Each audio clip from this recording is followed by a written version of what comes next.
Ladies and gentlemen, welcome back to the channel. Hope that you are having a great one out there today.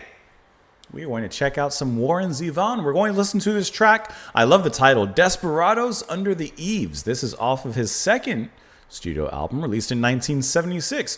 Why are we listening to this? We are listening to Mr. Zevon because this was suggested and sponsored by Stuntman Croc McGinty. I love that name. Thank you so much for the recommendation. I appreciate that. And thank you so much for the support as well. Stuntman, don't be doing backflips and front. I remember when I was a kid, I had always wanted to do a backflip. The front flip I could pull off. Can't do it now. But the backflip I always wanted to pull off, it never worked out great for myself. With Mr. Zevon. And this had also been suggested, I forgot to mention, by Chris Krolak, Nels 80, John Mavrodis, and I see actually 2 years ago as well, Stuntman McCrockInsy. So thank you again there. Now, we've listened to one track from Warren, which was, it's the Headless. Is the Headless something? Roland the Headless Thompson Gunner. That's what it was. That was a really, the story in there, I remember being quite an interest. So let's go ahead and listen to this track. Let me pull it up here really quick. Desperados Under the Eaves. What are they doing? Just chilling, relaxing, talking, smoking, doing the thing. Let's find out. Here we go.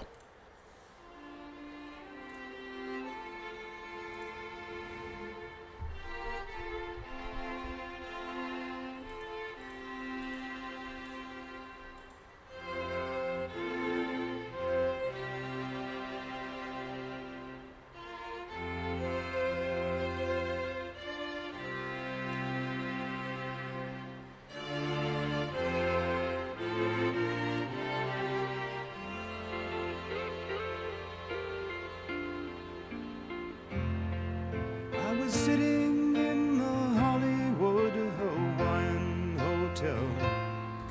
I was staring in my empty coffee cup. I was thinking that the gypsy wasn't blind. All the salty margaritas in Los Angeles, I'm gonna drink them up. And if California slides into the ocean, Feels like good. the mystics and statistics say it will, I predict this motel will be standing I like the way the piano until I stopped the strings pay came in. my bill.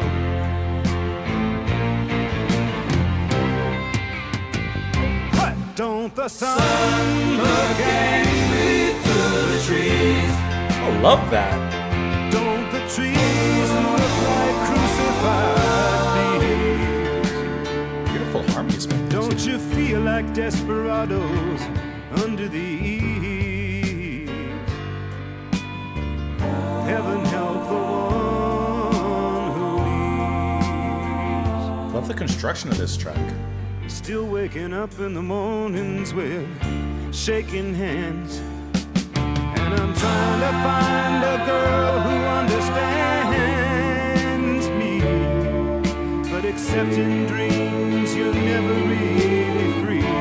Those backing vocals almost remind me of Queen. Don't the sun look angry at me? I was sitting in the Hollywood Hawaiian Hotel. I was listening to the air conditioner hum. Like how he said hum. And it went.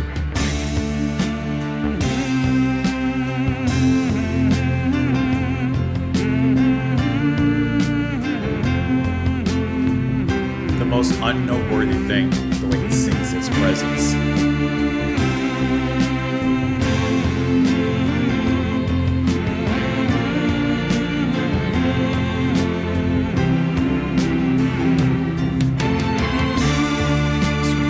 Really wrapped around a great symphony.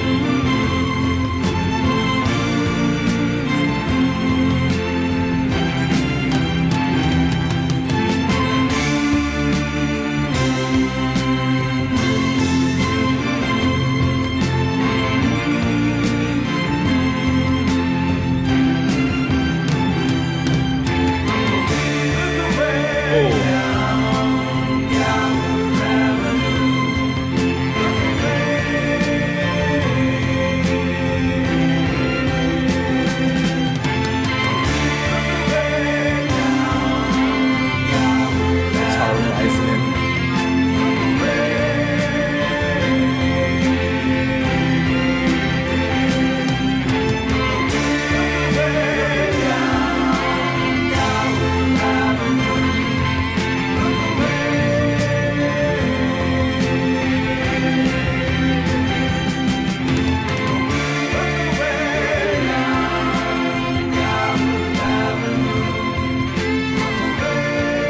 that brief moment the guitar pops in.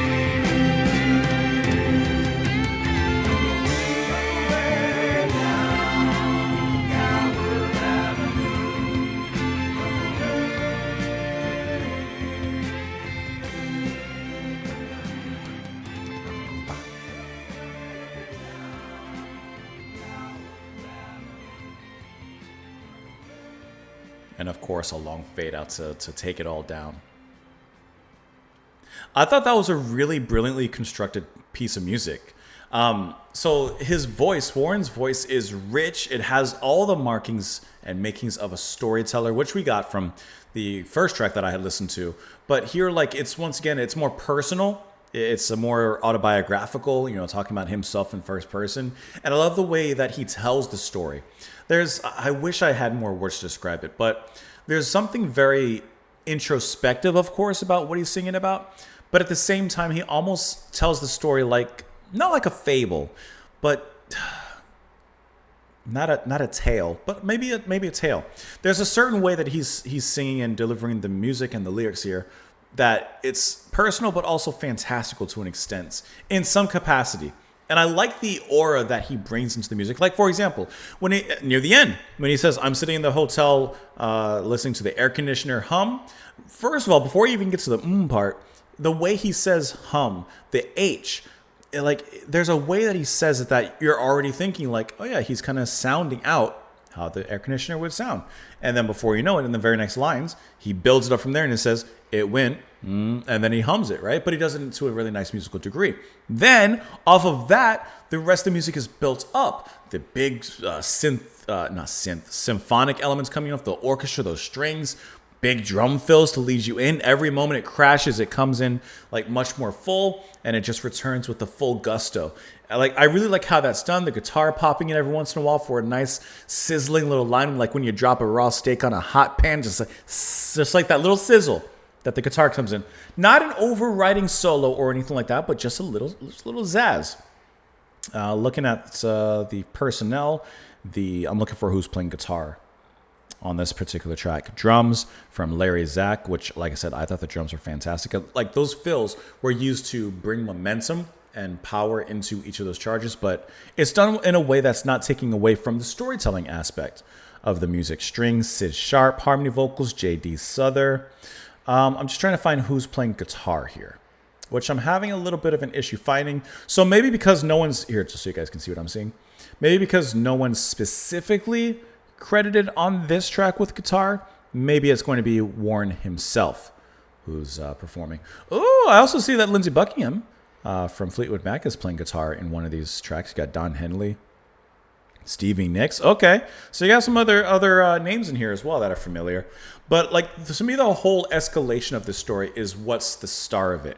Because you get those hints of strings in the beginning. You get those hints of guitar in the beginning. You got that nice intro, and then you got the little guitar chord that comes in to start it off, and then it moves on from there, beginning the story.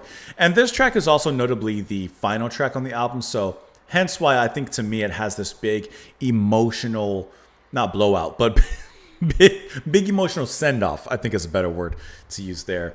And having those repeated lines, just powerful, washing wave over wave, hand over hand, echoing into the end of the track. Let's look at these lyrics here, though. I was sitting in the Hollywood Hawaiian Hotel. I was staring in my empty coffee cup. I was thinking that the gypsy wasn't lying. All the salty margaritas in Los Angeles, I'm going to drink them up. You got a Herculean task set before you. Drink all those margaritas. And if California slides into the ocean, like the mystics and statistics say they will, I predict this motel will be standing until I pay my bill. The hotel's not going down until you pay your bill. That means it's a high bill that you've got coming your way. Don't the sun look angry through the trees? Don't the trees look like crucified thieves? Don't you feel like desperados under the eaves? Heaven help the one who leaves. Like, he's just sitting there mulling over life. Maybe this is what I was getting at when I said I'm getting this kind of introspective but fantastical viewpoint. We have someone who's just sitting there in this hotel looking at their empty coffee cup. Mundane, right? Normal. Nothing extraordinary happening there. But then he's having these very deep thoughts. he's really having deep thoughts and, you know, just letting them run amok. And maybe that's where I'm getting the fantastical element, even though that's probably the wrong word to use. But I think that that's the idea that I'm trying to convey, is he's just very much deep in his thoughts, to the point that maybe it's like very philosophical the way that he's doing that. But I'm sure everyone's probably done that, right? You're in a mundane setting and your mind just starts waxing philosophies, and you just kind of think about a lot of things. You know, I do it quite a bit. So I really like how that aspect is handled here, and that really nice contrast makes this very poetic to listen to and to follow along. Still waking up in the mornings with shaking hands, and I'm trying to find a girl who understands me. But except in dreams, you're never really free. Don't the sun look angry at me? I like how he says he's not really free except in dreams. Like in dreams, you're kind of, you know, you're free. You can dream whatever you want, whether these are literal dreams while you're just sitting here looking at your empty coffee cup, or dreams while you're asleep. And yet dreams are still beheld to, you know, whatever it is that's grounding them. If it's a dream when you're sleeping, they're beheld to the sleep, the prisoner of sleep. If it's a real life dream, you're still beheld to real life and the things needed to achieve that dream. And of course, he mentions the air conditioner. Look away, down Gower Avenue. Look away.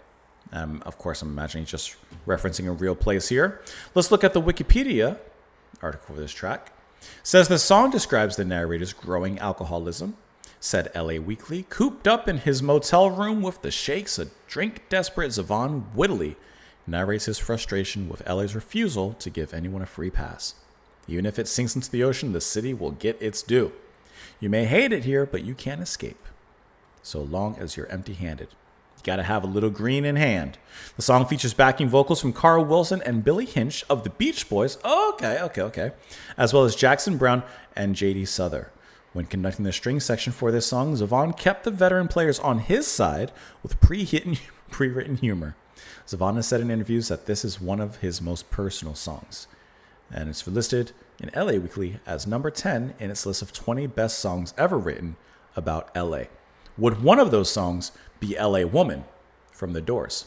I don't know. I'm just thinking. But yeah, now that, you know, it mentioned the harmonies there, I mentioned it during the track, but I love those backing harmonies. And it kind of brought to mind, briefly at least, Queen. But that's just because I think of Queen as one of those bands that are like the epitome of backing and harmony vocals with the way they all do it. Kind of like, you know, CSNY. Like, I think of those groups like, that's like the top. And it was wonderfully utilized here. Beach Boys, obviously. Yeah, duh. Absolutely so. So thank you so much for the recommendation. I really, really appreciate that. Thank you for the support as well. Stuntman, let me know. Of course, everybody else. Let me know what you guys thought of it in the comments down below. I appreciate you guys watching and stopping in here. Please come on back by tomorrow. I hope that you do. I hope that you can make it. And I'll see you all later. Have a wonderful one, guys. Bye.